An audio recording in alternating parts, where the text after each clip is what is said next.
For some context, I was a 12-year-old kid when this story took place, and I was a shorter kid for my age.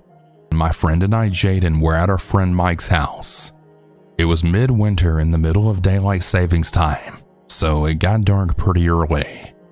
It was like 8:30 at night, and our moms wanted us to walk home. For some context, it was about a 10 to 15 minute walk from Mike's house. Jaden and I lived pretty close together, and we had to split ways about halfway through the walk. Anyways, we started on the walk, and we were only about 1 to 2 minutes through the walk. Then out of nowhere, out of the corner of my eye, I noticed a man about 15 yards behind us. Now, of course, I didn't think anything of it, but then we took a turn, and the man took the same turn behind us. At this point, Jaden noticed the man too, so just in case of the worst, we started to speed walk a little bit. This is where it started to get weird. The man had picked up his pace as well.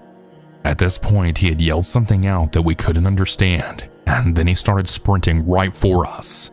We were terrified, and we started hauling ass down the street, and within a minute, we were now at the turn where we had split ways. We didn't even say a word, then ran down our different paths.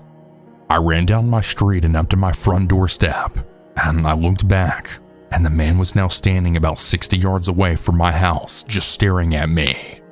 This was the first time that I'd gotten a real good look at the man, and my best description was that he was around 45 years old, wearing a plaid button-up shirt with black sweatpants, and he was standing around 6 foot tall.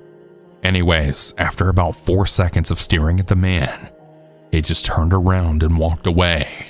I then opened the front door and ran upstairs to my bedroom, and then instantly called Jaden. After talking for about 20 minutes, we both decided on not telling our parents. I never came out of my bedroom for the rest of that night. I also forgot to mention that this took place on December 21st, only 4 days before Christmas. I really thought that was the end of it, but to my absolute horror, it wasn't. So on Christmas Eve, my family and I were sitting on the couch watching Christmas movies, and then there was a knock on the door.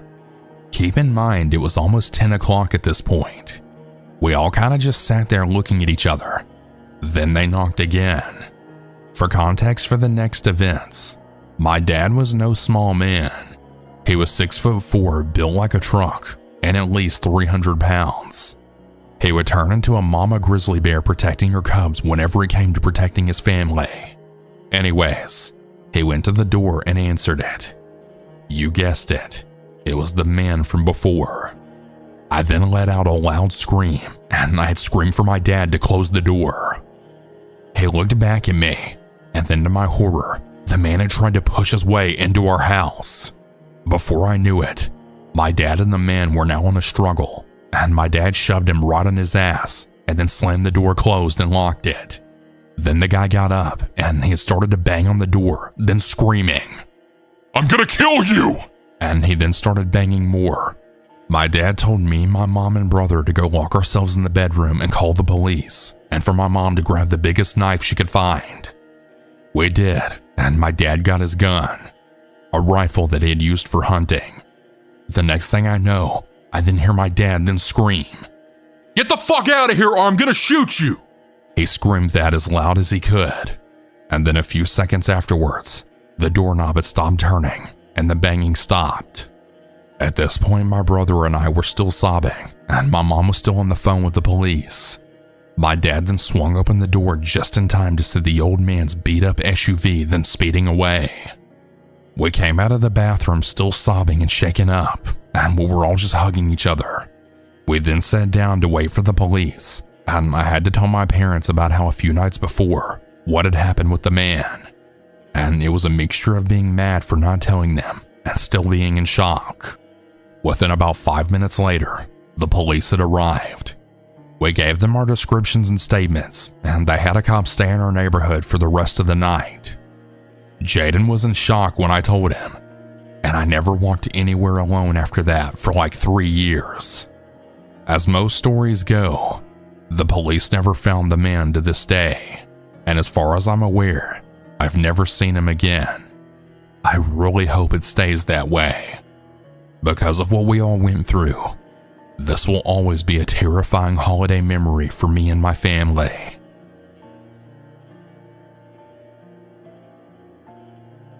In the early 90s, my father was a highway bus driver.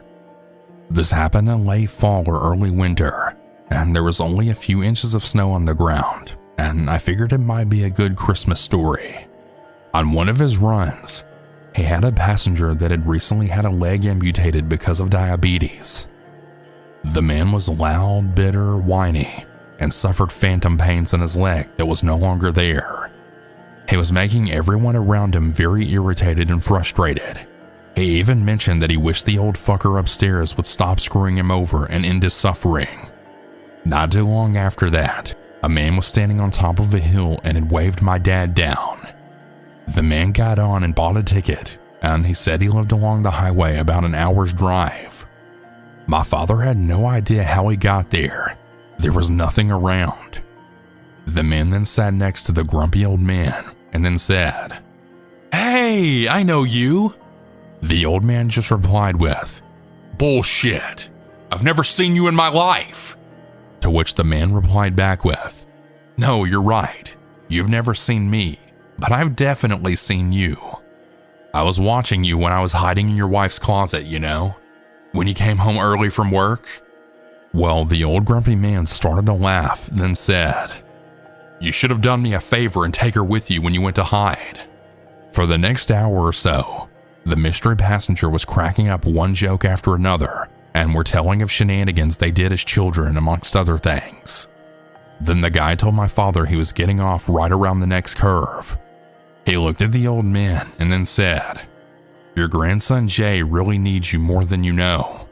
Please take care," then got off the bus. My dad was surprised.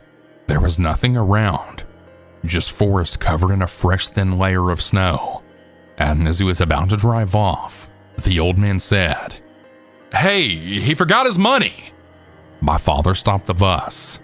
He grabbed the bills that were left on the seat and then ran to catch the guy to return his money.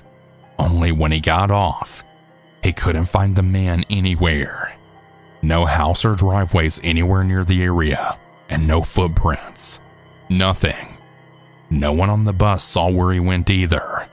My father just gave the old man the money and then said, "I think he left this for you." To which the old man replied with, "How did he know my grandson's name?" According to my dad, the rest of the trip was real quiet and barely a word was spoken. But the old man with the missing legs sat there with a smile on his face, and he didn't say a word for the rest of the trip. My dad passed away 8 years ago, and he probably told me this story some 15 years ago, so there's some details that are probably not accurate. However, I do assure you that the story's real. In his 25 years of driving in Ontario Northland, he and his coworkers had plenty of scary or strange encounters. One abusive man that followed his bus for 6 hours to get his wife back. One European guy who had accused the driver of driving in circles and had started to punch the driver while he was driving. A moose nearly kicking the windshield out of the bus. Drunk passengers causing problems. A stripper losing a 5-foot python in the bus and then found 3 weeks later. Yeah, my dad had some pretty wild stories, that's for sure.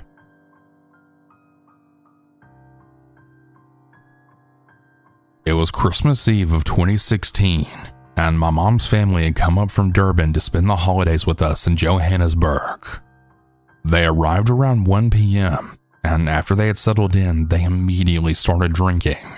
My cousin and I had decided to go see the Christmas lights, and everyone eventually told us that they wanted to join us. We had to take 2 cars because there was like 9 of us. We had left my house at 6 p.m., and we had had a really good time. We left there at about 11, and on the way back, my cousin had told me that she needed to fill gas.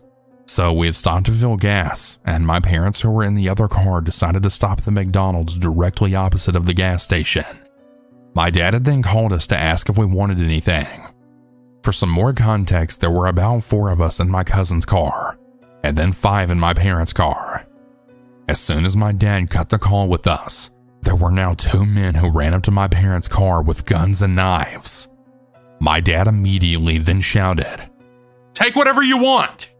That's when my cousin and I ran out of the car to see what was happening, when another guy came out of nowhere and was now screaming, "If you dare to fucking move, I'll blow your brains out!" We all just stood there as my mom and dad were trying to help everyone out of the car before these men drove away. They eventually drove away, and they took my dad's wallet and phone, my mom's purse, as well as the house keys and personal documents with our address on them. We then immediately called my mom's brother and his wife, who were luckily nearby, as well as the police. My dad and my mom's brother went to the police station while we were driving home.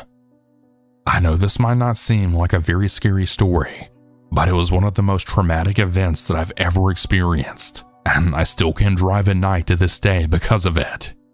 The police did find the car, but everything in it was gone, including the house keys and the documents with our address. Thankfully and obviously, we managed to change the locks the same night, but this experience still haunts me, especially this happening during the holiday season.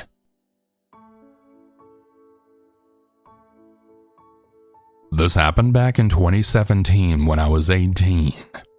I had started working as a cashier at a dollar store in my tiny hometown. The pay wasn't that great, but my coworkers were. I had made a lot of good friends that I still have to this day, and most of the customers were friendly. Most of them, that is. Until one day when this man came in. We'll call him Chris. Chris was a big guy, probably about 6'4", 300 pounds. He wore glasses and he had a big beard. He usually had his son with him when he came to the store. This particular day, I was in a good mood. I don't remember why, but that changed when Chris and his young son came through my line, then putting their items on the counter. I rang him up, and as I was waiting for his receipt to print, I was swaying back and forth impatiently, as our printers were super slow. I had heard him chuckle and looked up at him, and he then said, just above a whisper with the creepiest grin, "Are you dancing for me?" I instantly felt nauseous, but I just kind of laughed it off. I was too shy back then to stand up for myself. I would later live to regret that. His son looked so uncomfortable with what his father had just said to me, but he stayed quiet, almost like he was used to this behavior. I finally handed over the receipt, and Chris pulled out a pen, quickly scribbling on the back of it. He then said, "Call me sometime," then left the paper on the counter. It was his name and number. I immediately threw it in the trash and then moved on to my next customer. Later that day, when I got off work, I checked my phone and I noticed a Facebook friend request from Chris. He had used my name tag to find me online. I just blocked his account and moved on. After that, I saw Chris in the store a lot, almost every day that I worked, and no matter how many people were in my line, he'd come to my aisle, just for the chance to whisper gross things to me. I started ignoring him, acting like I didn't hear anything he said, and just stared straight forward at my monitor until the transaction was over. I told my manager about him. She was a good friend of mine by that point, and she took what I said very seriously. She started letting me hide in the back whenever Chris came into the store so that I wouldn't have to deal with his weird ass. I was really grateful for that. But one particular very busy day, I wasn't able to do that. It was the holidays, and every register was open, all hands on deck. I saw Chris come in, and so did my manager who was working the register behind mine. So when Chris got in line when I had 5 others waiting, while my manager only had 3 people in her line, she then quickly called out, "Hey, I can get you over here, sir." Chris then blatantly ignored her, so she called out again. This time he left my line and he went to hers, very obviously angry about the interference. I breathed a sigh of relief when he left the store, but his truck never left the parking lot. He was also parked right next to my car. Hours passed, and when it was time for me to go home, I waited and waited, but he never left. I then told my manager to watch me as I walked to my car, which she agreed. I fast walked to my car, making sure not to glance his way. I got inside, locked my doors, and waited for a few more minutes. He still didn't budge. I was tired and ready to go home at this point, so I just cranked up my car and pulled out of the parking lot. Well, when I reached the first red light, I looked in my rearview mirror, and what do I see? There his truck was right behind me. By this point, I was more angry than scared, but definitely still uneasy. He followed me all the way through town, and I knew I couldn't go home, so I decided to drive to my mom's workplace. I had called her on my way there, and I had told her what was happening. She waited outside for me, and when I pulled into the parking lot, Chris kept driving forward. I was relieved, but I had had enough. I broke down and told my mom everything. I was shocked when I told her his name and that she had somehow remembered him from high school. He was the same age as my mom. Word got around to my older brother and he was livid. He found Chris on Facebook and, well, he had sent a very detailed angry threat to him. To this day, I'm not sure what all he said. All I know is Chris opened it and he never responded. From that day forward, he never said another word to me. He still came in the store almost every time I was working, but he never spoke a single word to me. I'm very thankful that this is all that happened, because a lot of these cases don't end well for anyone. Things could have gotten a lot worse, but I'm so grateful that they didn't. I'm also very grateful for my protective older brother, who had apparently scared the life out of this man from ever attempting anything else. I'm not really sure what Chris's goal was, maybe just to scare a shy 18-year-old girl, but I'm really glad I never had to find out.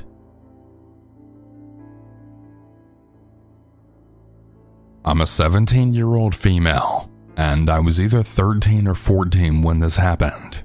My family decided to go to Duke's for lunch.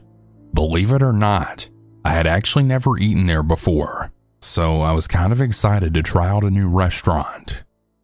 Let me explain the layout first. The room we sat in was long, rectangular shaped with booths along each wall, and tables for larger groups in the middle, which is where my family and I sat at. Upon sitting down, I had noticed a guy sitting a few booths in front of me facing me. He appeared to be in his late teens, maybe 17 or 18. He was sitting with a woman who had her back facing me. Obviously, since I couldn't see her face, I couldn't get a good look at her, but she seemed to be older than him. I just assumed she was probably the guy's mother. Anyhow, I immediately got a weird vibe from this guy, as he then kept staring at me and flashing his eyebrows at me in a very creepy and flirtatious kind of way. Like I said, I was only around 13 at the time, so I found it very strange that some 17 or 18-year-old guy would be flirting with me. I decided to just ignore him and not say anything to anyone, as to not ruin our lunch. As I'm waiting for my food, which of course is taking forever, I kept noticing that every time I looked in the guy's direction, he was just staring at me with the creepiest smile I'd ever seen. Literally just staring, smiling, and flashing his eyebrows at me like a complete creep. Well, not long after our food arrives, I look over at the guy again, and he's still staring. Except this time, he's now resting his chin on his hands, and is clearly making a heart shape with his hands. I was absolutely disgusted and just weirded out by this guy. I had always appeared a lot younger than what I actually am, so this dude had to have known that I was much younger than him and that I was clearly only a kid at the time. I mean, what normal adult guy is attracted to a 13-year-old girl? And the fact that there was someone else with him made this all the more weirder. The woman had to have noticed him acting like a creep, right? I can't help but wonder if that's how the guy normally acts in public, because the woman he was with didn't even act like anything was wrong. Well, after what seemed like forever, the creepy guy had finally left. I had never felt so relieved in my entire life. Now I can finally have a nice normal lunch with my family. You're probably thinking that the story ends here. Well, it doesn't. After lunch, my family had to make a stop at Walmart for a few things. At this point, I had pretty much forgotten all about the weird guy, and I didn't think anything else would happen at this point. So now we're at Walmart. I want to mention that this all took place close to the holiday season. So as you can imagine, Walmart was packed. There were so many people there that it would have been very difficult to find anyone I knew in the crowd. I don't even remember what we were looking for, but when we were almost done shopping, guess who I spotted just a few yards away from me? Yeah, you guessed it. Creepy restaurant guy. I was horrified. With all these people here, what were the damn chances that I would see this guy again at my exact location in the store? I could only think of two explanations. Again, this was the holiday season, so there was a good chance that it could have just been a coincidence that this guy was also shopping at the Walmart, but I really didn't think that was the case. Second, during lunch, I know my family had mentioned going to Walmart afterwards, so as crazy as it sounds, I couldn't help but wonder if the creepy guy was listening to our conversation. The restaurant was very busy and noisy, so it would have been difficult for the guy to hear what we were saying. However, he was only a few tables away from us, so I guess it could be possible. At least this time the guy wasn't staring and didn't seem to notice me, so I took that as my opportunity to hide amongst my family members.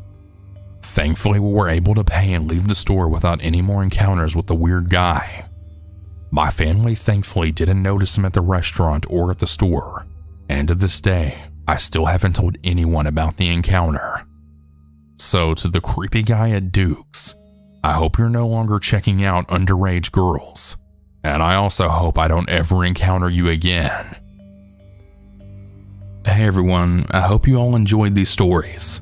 If you ever want to submit your own, you can do so at southerncannibal.com. Have a good night everyone, and remember to always stay